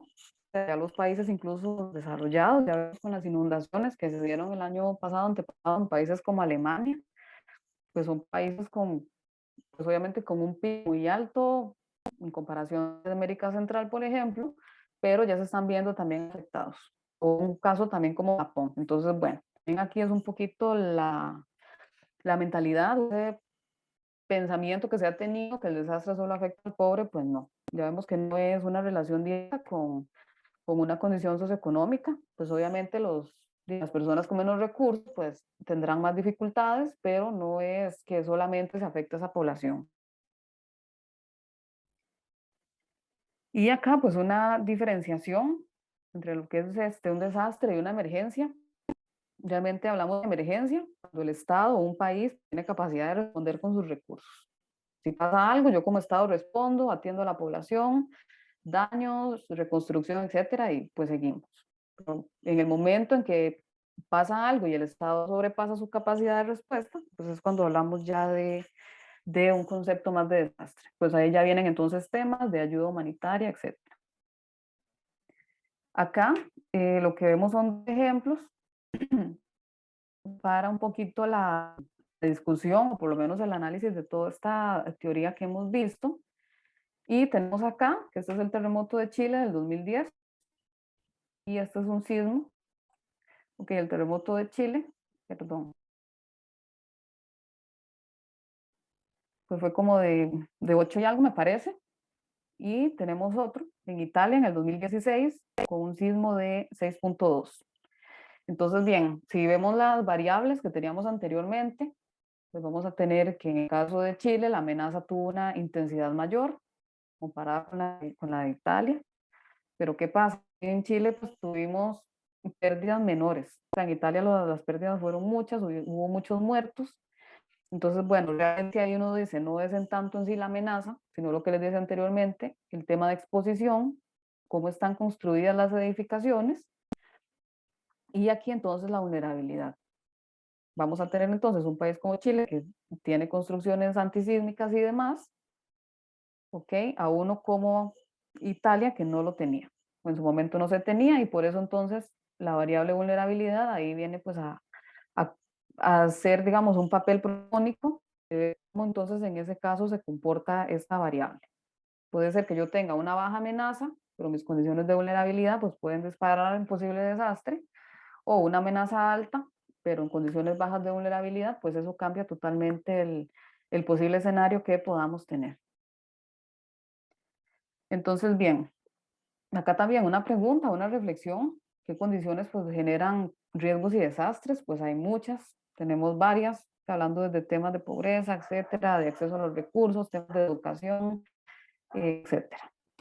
Y bueno, ahorita ya para ir cerrando esta introducción más teórica de los conceptos, vamos a irnos al caso de Centroamérica. Realmente hablar de gestión de riesgo en Centroamérica, antes de eso, pues tenemos que nuestra región es bastante compleja, ya sea desde un punto de vista tectónico o atmosférico. Estamos ubicados pues en una zona de subducción, una zona con fuertes sismos o sismos importantes, actividad volcánica también asociada a esto mismo, y también la ubicación que tenemos en la zona intertropical, pues hace que nos veamos afectados todos los años, que si por depresiones tropicales, que tormentas tropicales, que si no los huracanes. Ok, todo este contexto, por ejemplo, acá en el 2005, de acuerdo a un informe del Centro de Coordinación para la Prevención de Desastres, dice que hubo más de 6 millones de personas que fueron afectadas por la temporada de huracanes. Ok, entonces vemos que históricamente, pues esta región ha sido afectada. Su ubicación geográfica es bastante compleja. Esto si lo sumamos a temas ya de desarrollo, ver cada país, pues qué capacidad de respuesta tiene o qué capacidad de resiliencia ha desarrollado, pues vuelve aún más complejo el asunto. Y por ejemplo acá, este es un estudio que se hizo en el 2017. Este estudio lo desarrollé yo con otro colega, y básicamente lo que hicimos fue tomar de todos los registros históricos que se tenían de eventos para los países de América Central entre 1990 y el 2015. Pues el registro total que consultamos, 23.727 eventos, pues acá Costa Rica casi que es el que tiene la mayor cantidad de eventos, no porque tenga más desastres, sino porque era el que tenía la base de datos más completa. Entonces eso puede ser ahí, hay que tener cuidado cómo también se interpretan los datos. Al menos Costa Rica sí tiene una sistematización de esos eventos, a diferencia de otros países, pero bueno, toda esta afectación que se ha tenido desde el 90 ha estado asociado tanto a eventos de actividad volcánica, sismos, pero principalmente inundaciones, deslizamientos asociados a sistemas de baja presión, lo que serían huracanes o inestabilidad atmosférica. Dentro de este estudio, ¿qué determinamos? Bueno, pues tomamos, por ejemplo, todos los años. Vimos acá, por ejemplo, en el 2010, que fue uno de los años de mayor afectación, pues por toda la actividad atmosférica que se tuvo este año, la cantidad de inundaciones y todo que se disparó fue bastante importante. Y a nivel de meses, pues también hicimos lo mismo. Pues tomamos la información que teníamos, la separamos por meses y vimos pues la tendencia que septiembre y octubre en toda la región centroamericana, pues son como los meses picos de desastres o de emergencias. Esto asociado que principalmente al tema de inundaciones y deslizamientos. Entonces, bueno, ya datos como este realmente le puede decir a un tomador de decisiones en qué meses pues tienen que estar más preparados, incluso qué zonas son las que tienen que estar monitoreadas y cuáles eventos son los que históricamente pues han representado más impacto en este caso en la región. Por eso es un estudio bastante interesante, al menos de hasta el 2015, que fue el año que se terminó la recopilación de datos, pero sí es importante al menos ver cuál es el patrón de meses y cuáles son los eventos que más nos han afectado. Aquí entonces se cambia un poco la mentalidad, que uno piensa que un terremoto y todo es destrucción, pues no. Realmente en el caso de América Central, la mayor destrucción ha estado asociada a eventos atmosféricos, por ejemplo, huracanes, el huracán Mitch, ya pues lo vamos a ver en la otra presentación. Y claramente, pues las zonas costeras no son la excepción de afectación de este tipo de fenómenos. Para el caso de Centroamérica, pues todos los países tienen pues una estructura legal que da respuesta, en este caso, tanto temas de gestión de riesgo como a temas de atención de desastre. Pues en los últimos años, con todo el cambio que hemos tenido de paradigmas, pues ya hemos ido cambiando un poco ese chip de estar solo atendiendo y atendiendo desastres, sino también qué podemos hacer a nivel de gestión, incluso ya ahora con temas de educación, temas de comunidades, temas de resiliencia, que es lo que pues hoy día es el auge. Entonces, bueno, toda esta estructura que tenemos en Centroamérica, pues va a estar englobado en lo que sería el CEPREDENAC, que es el Centro de Coordinación para la Prevención de Desastres en América Central y República Dominicana. Entonces, vean, pues cosas como esta no se tenían cuando, por ejemplo, pasó el huracán Juana en la región, es decir, ya a nivel político, ya existe una coordinación a nivel regional, pues que responde todo un organigrama, pues un mecanismo de respuesta, en el caso de prevención de desastres y atención de emergencias o en su defecto el tema de la gestión de riesgo. Y bueno, esta entidad, CEPREDENAC, tiene como misión, dice, contribuir a la reducción de la vulnerabilidad y el impacto de desastres como parte integral del proceso de transformación y desarrollo de la integración centroamericana, lo que conocemos como el famoso SICA. Ok, en el caso de Costa Rica, pues tenemos una ley de emergencias y prevención de riesgo de 2005. De esta ley pues surge obviamente un mandato para que tengamos una política nacional y de esa política pues también luego tenemos que trabajar en lo que es un plan nacional de gestión de riesgos. Entonces, bueno, vamos a tener todo un sistema, por decirlo de alguna manera, y este tema a su vez pues también responde a una tendencia mundial. Lo es, por ejemplo, el marco de Sendai, que fue el último marco que se tuvo, en este caso en Japón, y aquí pues se reúnen expertos y dan algunos lineamientos, y es lo que en el caso nuestro, en el caso de Costa Rica, es lo que se tomó. Por eso se dice que nuestra política de gestión de riesgo va a estar articulada a la política de marco de acción de Sendai, totalmente pues va a ir en línea con la tendencia mundial de lo que es el tema de gestión de riesgos a nuestros días. Entonces, bien acá, pues 3 pilares importantes: reducción de riesgo, preparativos y respuesta y recuperación. Y pues obviamente hay temas como generación de resiliencia que se vienen a trabajar con mucha fuerza hoy día, tema de participación también y desconcentración, educación, inversión financiera y planificación e instrumentos para la reducción de riesgo. Pues de toda esta política o estas directrices también surge un plan nacional. En este caso ya tenemos el plan 2021-2025, que ya le da un énfasis más a temas de educación, temas de resiliencia, pero desde las comunidades. Ya no solo pues un tema Estado, este tema de la gestión del riesgo no se queda solo pues manejado desde una instancia política, digamos, una institución como la CNE, sino que ya se cambia un poco el paradigma y las comunidades tienen que empezar a trabajar en temas de resiliencia, en temas de, en este caso, de recuperación. Igualmente, pues todo este marco normativo que tenemos es un marco que apoya, claro, el tema de monitoreo.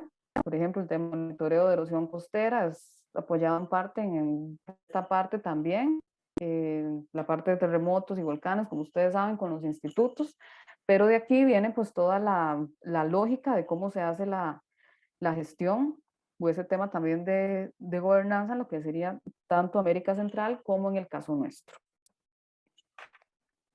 Ok, entonces, eso sería la presentación. No sé si tengan preguntas o alguna apreciación. Muchas gracias. Muchísimas gracias, Daniela. Excelente presentación. Para las preguntas que tengan hacia Daniela, las pueden hacer por el chat que es de preguntas y respuestas. Parece que el chat general está inhabilitado. Hay un chat específico para hacer preguntas. Entonces, o también pueden levantar su manita electrónica y hacerlo vía micrófono, que sería también otra forma, ¿verdad? Entonces, se abre en este momento el espacio para hacer comentarios o preguntas hacia Daniela de la audiencia. Si hay alguna pregunta, por supuesto, ¿verdad?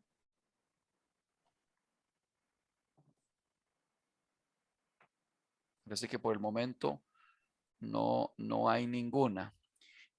Quería mencionarles que también a través del chat general envié una pequeña, un formulario de Google Drive para que por favor lo llenemos todos los participantes, ¿verdad? Para tener nosotros retroalimentación de su participación. Entonces, eso nos va a ayudar también a ver cuánta gente nos está siguiendo, ¿verdad? También les quería mencionar que a través del Facebook Live de la Vicerrectoría de Extensión se transmite en vivo las presentaciones sincrónicas y que estas clases están siendo grabadas para que alguien que por alguna razón no pudo estar hoy, pues la pueda ver en otro momento. Entonces, si alguien tiene preguntas, pueden levantar la manita. Es una manita que aparece en la barra de abajo. Entonces, con solo ahí levantarla ya aparecería y podemos, o que tenga alguna observación. Vamos a ver, creo que ya vienen algunas. O todo muy claro, todo muy enredado, no sé. Aquí hay una pregunta vamos a ver. ¿Por qué se sigue expresando que el riesgo es la probabilidad por eventos naturales? Bueno, realmente es como se da el inicio del tema.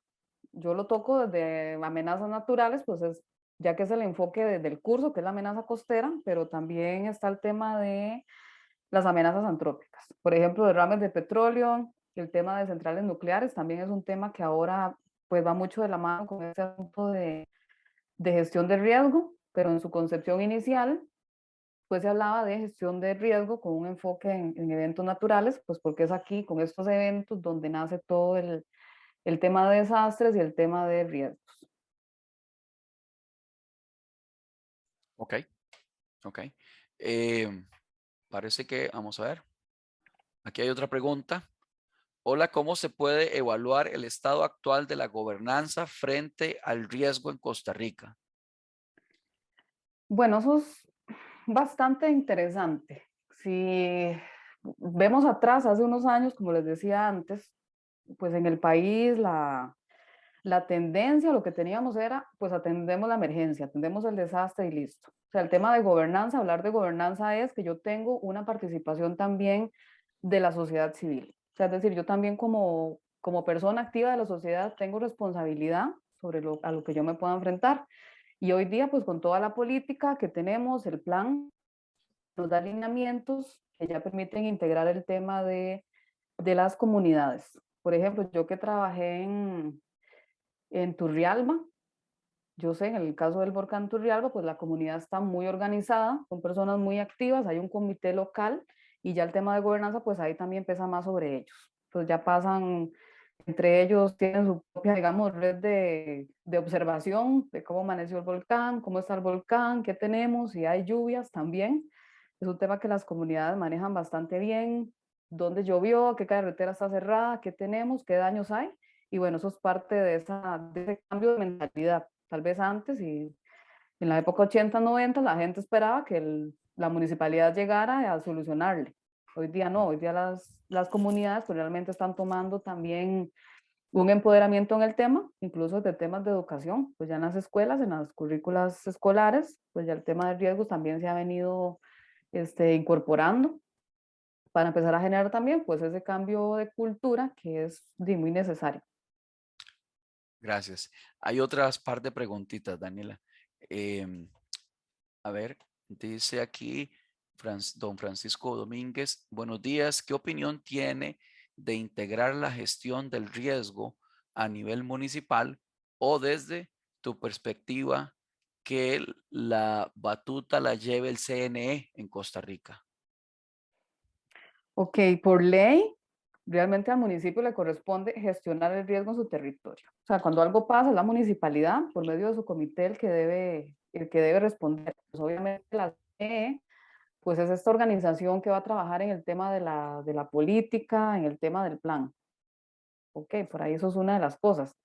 Pero a nivel municipal, pues también pasa otra cosa muy importante, que si bien es cierto, al municipio le corresponde la toma de decisiones, porque está administrando su territorio, que por ley le corresponde, pues ahora vamos a una cosa. O sea, ¿qué tan detallados realmente tenemos los estudios de amenaza? Por ejemplo, un tema de inundación. ¿Qué tan a detalle están los estudios de amenaza? Y en función de eso, pues es la toma de decisiones que se vaya a tener.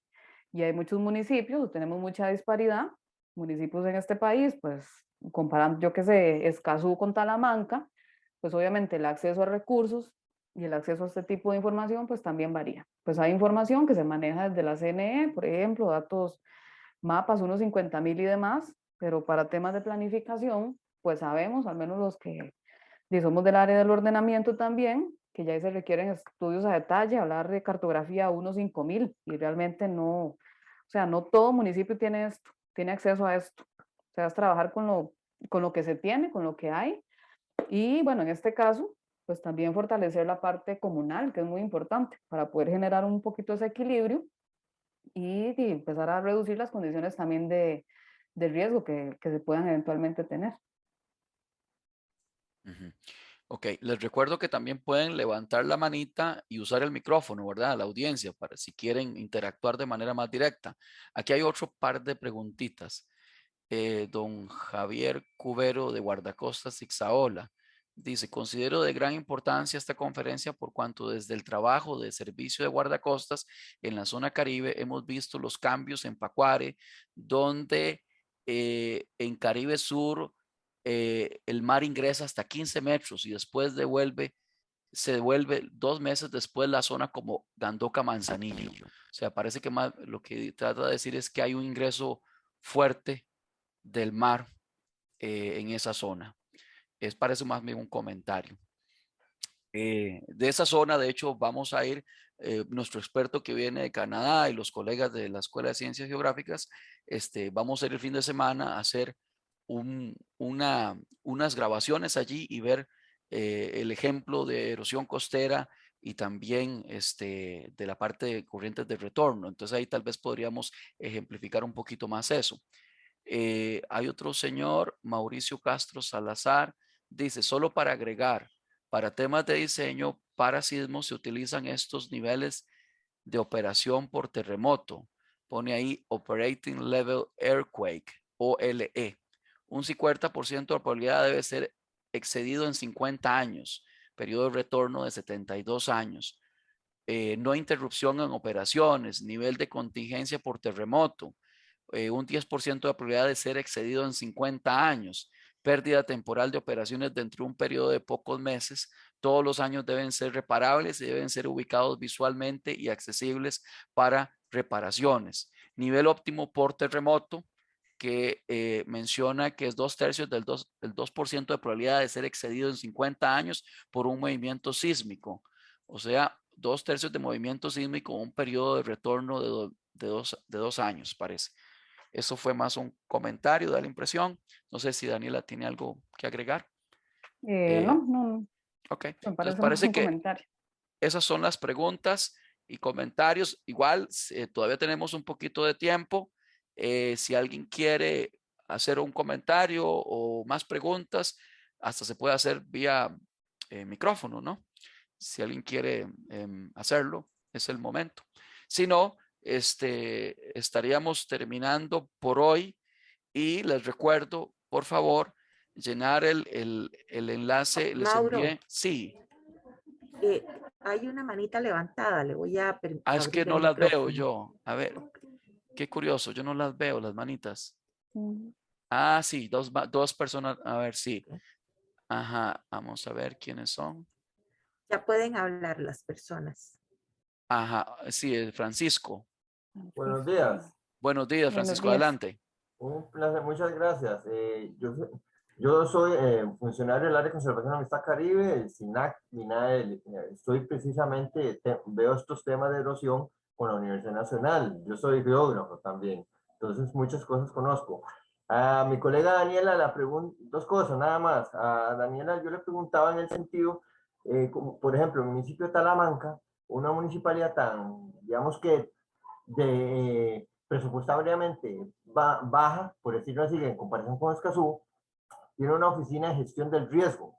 Entonces, la consulta iba principalmente a eso, porque hay municipalidades como Más Plata sin ese tipo de oficinas de apoyo, ¿verdad? El tema. Y lo otro, más que es un comentario también, este tipo de temas, más que el tema de percepción, también va a un tema ligado legal. ¿Por qué? Porque la ley de zona marítimo terrestre, que ya tiene bastantes años, desde el 68, la 6043, nunca previó este tipo de situaciones, erosión costera, ¿verdad?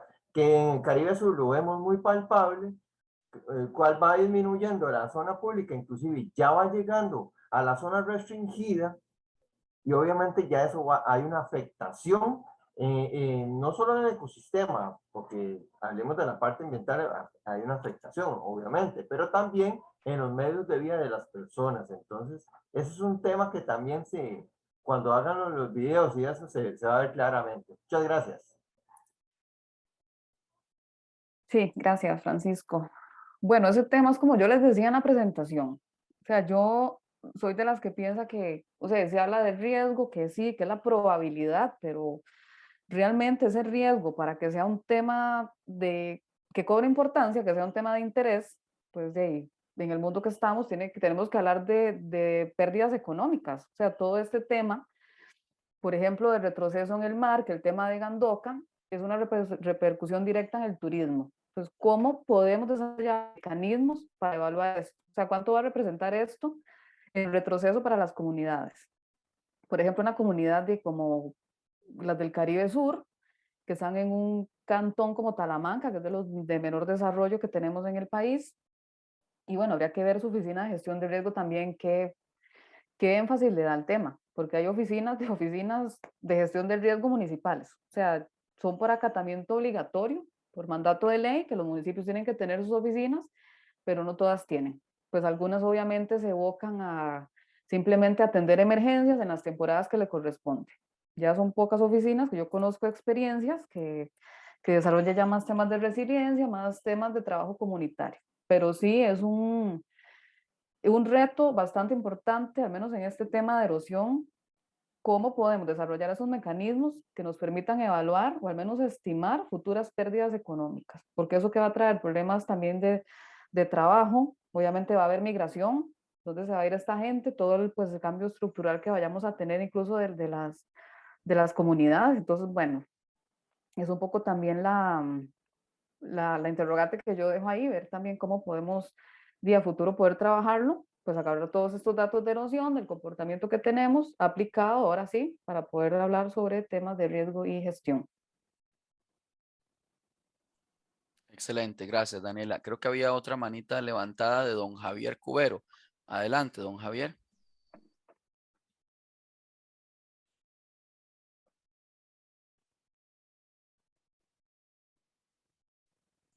Creo que la bajó, ya la Sí, bajó. parece que sí. Sí. Ok, vamos a ver si hay más preguntitas aquí en el chat. Hay otra, vamos a ver. Ok, hay unas más de administrativa. ¿Cuántas veces tenemos que llenar el formulario de asistencia? Con el formulario enviado en la primera de la... Sí, sí, una vez es suficiente. Si ya lo llenaron una vez, el formulario ya es suficiente. Cada día se va a pasar un formularito nada más para ver, nosotros tener una retroalimentación de cuántas personas están asistiendo. Es básicamente para retroalimentación. Em, en la gestión de riesgo, ¿cómo incluye el componente de impactos sobre la biodiversidad y los ecosistemas? ¿Por qué en Gandoca se afectan las tortugas marinas, el manglar, la vegetación costera, los fondos lodosos, entre otros? Entonces, en resumen, ¿cómo incluye el componente de impactos sobre la biodiversidad y los ecosistemas? No sé, Daniela, si Ok, a esto... ver. Ajá. Sí, no, perdón. Bueno, yo, pues como les decía Mauro al inicio, realmente mi expertise no es en temas de biodiversidad, Claro. en eso tengo que ser bastante clara. O sea, realmente el tema de riesgo o de gestión del riesgo es una cuestión interdisciplinaria, multidisciplinaria. O sea, no es que yo como profesional lo hago sola. O sea, eso no, en ningún planeta pasaría así. Realmente lo que yo he visto en el tema de tortugas, con la pérdida de playa, pues es como que las tortugas van a perder su hábitat. No sé si la persona que pregunta pues tendrá más formación en el área de biología, pero digamos, en mi caso sí, no Sí, podría darle una respuesta al 100 porque no es sí, es mi Liliana expertise. Piedra. Ah, ok, entonces imagínate. No. Sí. Ok. Liliana, le quedamos debiendo un poquito ahí en Sí, esa. sí, las Sí. disculpas ahí del caso con eso. Ok. Yo creo que esas son las preguntas. Ah, bueno. Silvia Rojas. Buenos días. No, esa no es pregunta, es una información nada más. Ok. Creo que si no tienen más preguntas, no hay manitas levantadas. Voy a revisar. Creo que ya no hay manitas levantadas. Creo que estaríamos con esta primera charla. Le agradecemos muchísimo a Daniela por el tiempo y la dedicación. Nada más les recuerdo entonces que hay otra segunda charla de Daniela, pero es asincrónica. O sea, la pueden ver ustedes si quieren hoy mismo. Les voy a compartir rápidamente el cronograma para que veamos. Si ya lo están viendo, ya está el enlace de YouTube de la segunda charla. Uy, vamos a ver. Ok, creo que la pusimos en el cuadrito incorrecto, iba en el cuadrito de abajo, ¿verdad? Pero bueno, ese sería el enlace para la charla, la segunda charla, que es así, la de huracanes y sus efectos en zonas costeras, perspectivas desde Centroamérica. Esto aquí hay un error, este link debería estar acá abajo. Igual está en el Google Drive, ya la pueden encontrar aquí. Ya todos tienen compartido el Google Drive, es una de estas. O sea, cualquiera de los dos, de hecho, esta tenemos que borrarla porque está repetida. Sí, no sé por qué se subió doble. Sí, pero no pasa nada. Okay. Entonces, ahí la pueden también acceder. También pronto les vamos a enviar a su correo electrónico el enlace de Vicerrectoría de Extensión, donde pueden también volver a ver esta charla, porque quedan grabadas estas clases sincrónicas para todos aquellos también que no se pudieron conectar hoy y la pueden acceder desde la Vicerrectoría de Extensión en un enlace que queda ahí el video, pues. Y bueno, recuerden que también estas se transmiten simultáneamente desde el canal de Facebook Live para que sepan. Ok, creo que por hoy ya estamos. El videíto que queda, entonces, lo pueden ver en su tiempo. Igual, si tienen algunas preguntas, las pueden mandar a través de correo electrónico o en la siguiente sesión y ahí las haríamos llegar tal vez a Daniela para que nos dé las respuestas. Le agradecemos mucho. ¿Sí? Manita levantada desde Uy, don Gustavo Barrantes. uy, ¿por qué es que no veo esa manita? Ya la veo. Tiene un Ok. desfase, sí. Ok, Gustavo, adelante. Gracias, Mauro. No, para hacer la aclaración a Liliana de que esas Ajá. partes propiamente de erosión son una sección que vamos a ver más adelante en el curso. De la charla de hoy era una contextualización de la gestión de riesgo y el tema de la gobernanza. Gracias. Excelente, Gustavo, muchas gracias. Ok, entonces, la próxima charla sincrónica que vamos a tener va a ocurrir, vamos a ver, un segundito, va a ser el miércoles. El miércoles vamos a tener la siguiente charla sincrónica de 9 a 12. Ese día sí es un poco más pesadito, ¿verdad? Son de 9 a 12 y van a ser varias charlas del profesor Chris Hauser, que es nuestro experto en erosión costera de la Universidad de Windsor, Canadá. Y va a haber una traducción simultánea para que sepan. O sea, va a haber en el Zoom, va a aparecer abajo un globo terráqueo donde el participante elige si quiere escuchar en castellano, en español o en inglés. Entonces, para los que no dominen muy bien el inglés, lo pueden escuchar en español y va a haber una traductora que va a traducir simultáneamente y pueden hacer sus preguntas también que se van a traducir si las quieren hacer en español. Bien, creo que eso sería todo por hoy. Les agradezco muchísimo. Si no hay más preguntas y nos veríamos ya en persona, digamos, sincrónicamente, o sea, de esta manera, pues, hasta el miércoles, ¿ok? Y queda entonces de tareita, ¿verdad? Que vean el video, el otro video de huracanes y sus efectos en zonas costeras, perspectivas desde Centroamérica, de Daniela Campos. Muchísimas gracias y nos vemos el miércoles a las 9 de la mañana.